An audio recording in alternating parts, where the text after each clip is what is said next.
3,043 athletes are gathering at Roger Herring Stadium over the next 2 days at the WIAA State Track and Field Meet, with dreams of being atop the podium with the shiny new medallion around their neck. Divisions 2 and 3 kicking off the action earlier today.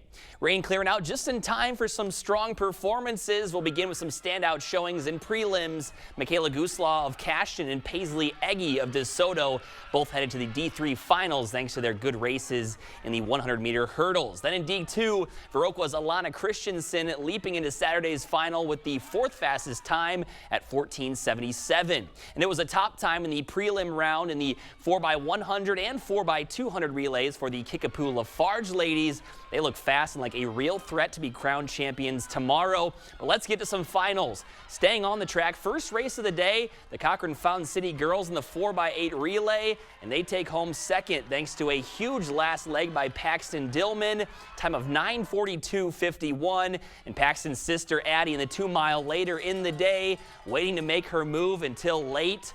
And it was the right call as she pulls away and sets a new personal record with a time of 10:35.96. Well, I looked up on the screen and I saw her pack and I was just like, well, this is like my last opportunity to go. So I just started kicking and hoped I could hold it, and I've crossed that line and I was shook. Like, I PR'd by like about 30 seconds and I can't even believe it.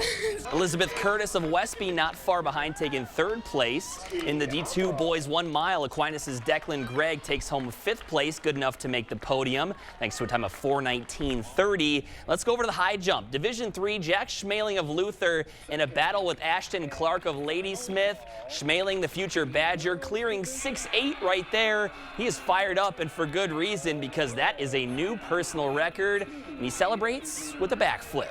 Falls just short of first place, but now still an outstanding showing nonetheless. I did not expect to clear 6'8", just like 6'6" last time I was here. I look back at the bar and it's still standing, and I mean, as you can hear by my voice, I'm very, very excited, very hyped from that event. I look over at my mom, everyone's cheering. It was a really surreal moment for me. A surreal moment indeed. And speaking of cool moments, it was Kickapoo Lafarge's Adam Boysen's 6th time ever doing high jump, and he reaches the podium with a time of a leap of 6'4". Halfway through the season, I walked up to my coach and asked him if I could try, and I ended up being good at it. Pretty good for starting halfway through the year. It's been a big year for Blake Thierry of PDC, and today he adds another notch on his belt as he sets a new school record of 23.6 3/4 in the long jump and is a state champion, the first Blackhawk to win a state title in track and field since 1979. I knew it was going to be, conflicting with 300 hurdles, and, I've been prepared for this all year long. So I knew I had to go big. I knew that was the number I had to hit, and, it happened. I had some big ones out there that followed too, but, I'll take 23.6. That's a big jump.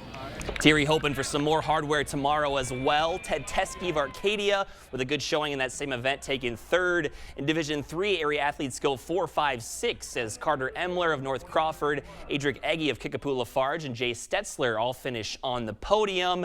And then coming up in the pole vault, Westby's Madeline Von Felt taking home 5th place with a mark of 10.9. Coming up with a good job from coach on the side after a great jump.